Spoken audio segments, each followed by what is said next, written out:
Now, time for the other model of international trade, supply and demand. So it's in Chapter 9 in Bada Park and also Chapter 9 in Mankiw. So we start off with supply and demand in a competitive, we assume competition, in a competitive market without trade, and then we think about what happens if that country opens up to international trade.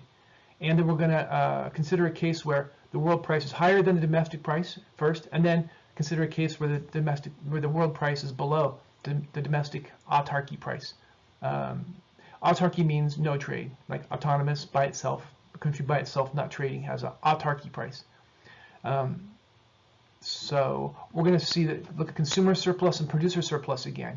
And the main punchline here is going to be that total surplus increases with international trade. One neat thing about this model is we can see that there are winners and losers.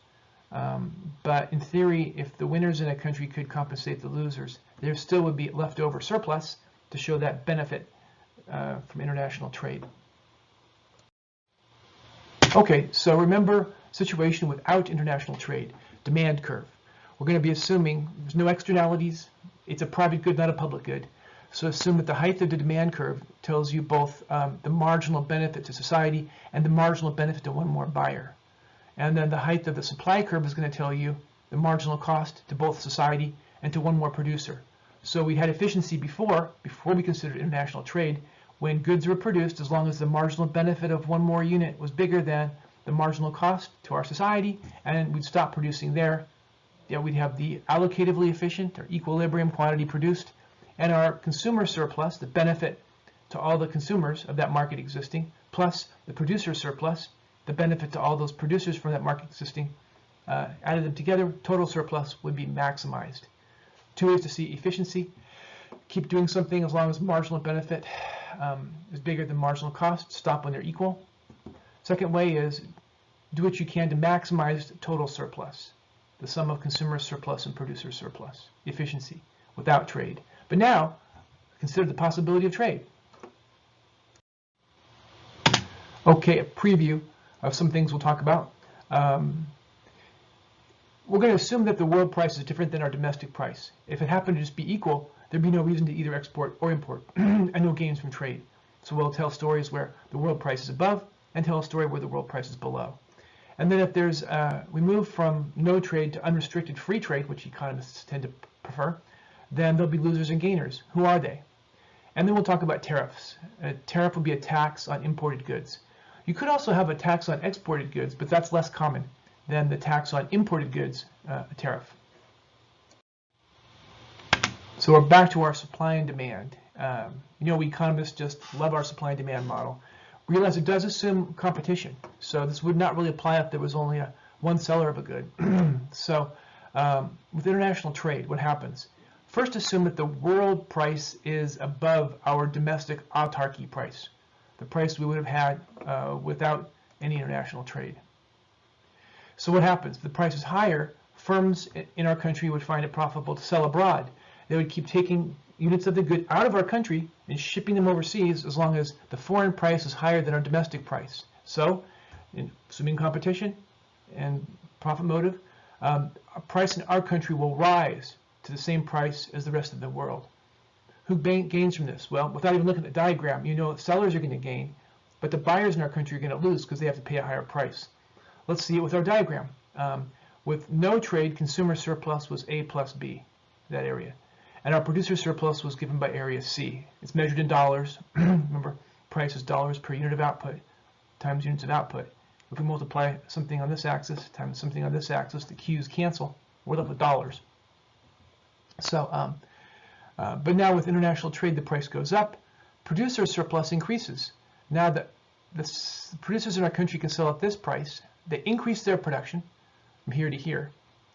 And this whole big triangle, B plus C plus D, is going to now be the producer surplus to our firms which are exporting this much of their output. And meanwhile, we're consuming still this much. We consume this much, export that much, produce that much. Great. So the consumers lost area B, but notice that the producers gained it, and they gained area D. So the net gains to our economy is D, measured in dollars, of being able to export those goods. So if we could somehow have some of the gains from the producers shifted over to the consumers and compensate them for having lost B, there would still be area D left over as a benefit. The net gain from international trade. When we're the exporter and the world price is higher than what our domestic price would have been without trade. Okay, to recap, the winners and losers from our becoming an exporter of this good that had a relatively high price in the rest of the world. We look at the benefits of the market before trade by the sum of consumer surplus and producer surplus, and then after, and we'll see that the increase in the producer surplus is bigger than the loss in consumer surplus. Total surplus increases. So there's a theoretical efficiency and gains from international trade. So for our exporting country, we see that the country allows trade. The domestic producers are better off. Domestic consumers are worse off. But trade raises the overall economic well-being of our nation, our economy, because the gains to the winners are bigger than the losses to the losers. That's also going to be true if the world price is below our domestic price without trade, and we become an importer. So it is, so in theory. So now consider if our domestic price was above the world price, what's going to happen? We'll become an importer. Our domestic price will fall, benefiting our consumers, hurting our producers. But we'll see that the theoretical gains, increasing gains from to the consumers, should be bigger than the losses to our producers. Okay, so this is the reverse of what we had for our export good we're going to export. Here we're going to import this good. Why? Because the world price is below what our domestic price would be. Consumers gain as the price falls down to the world price, and those imports flood into our country. And the gain in consumer surplus is area B plus D.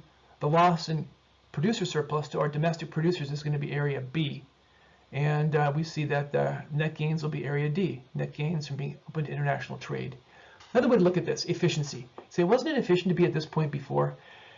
If the true cost of making one more unit was given by the height of our domestic supply curve, that would be efficient. But the true cost is what we can get what we have to pay to get it from abroad. That's the true cost. How much should we produce in our country?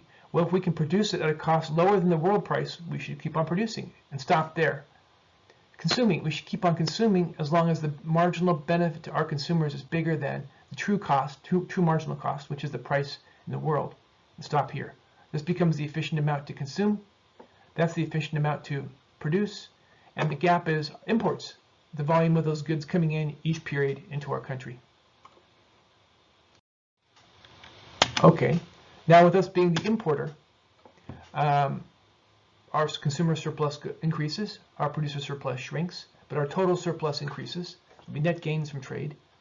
And the domestic producers are losers, they're worse off. The consumers are better off.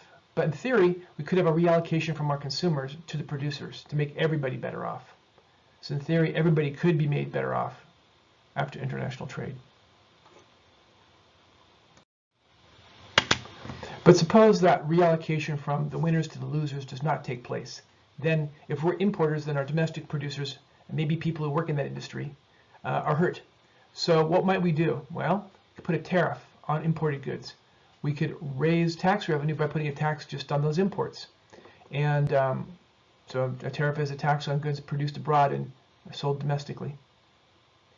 And with unrestricted trade, with no tariff, no quotas, no restrictions, then the world price would equal our domestic price. But if we put on a tariff, then our domestic price will equal the world price plus the tariff. So raise the domestic price. Good thing or a bad thing? Well, it's bad for the consumers, but good for the producers. Here's an important diagram. Shows the effect of a tariff on our international trade. So international price would be this low, without a tariff. The tariff is going to be this much. This distance represents the tariff, the amount charged per unit of this good coming in from abroad. That'll push the price up to the international price plus tariff, become our domestic price. What happens? Remember with free trade, all this area here, the big triangle, was a gain in consumer surplus, net gain to our society.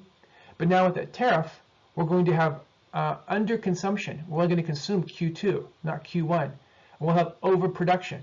We'll be producing units of this good, although the true cost of producing them in our country is greater than what the cost would have been to buy them from abroad.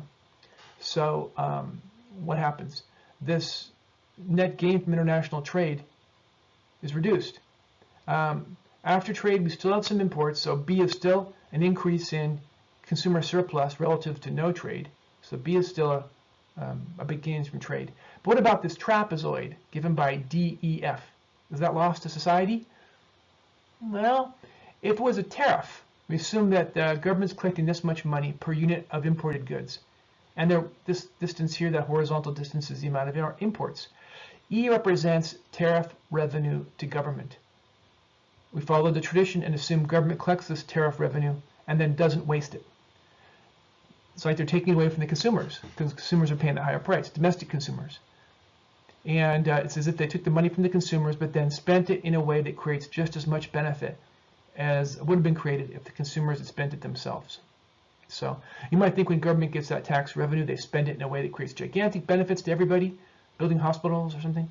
Or you might think they just waste it to have a big party and the politicians just spend it on themselves.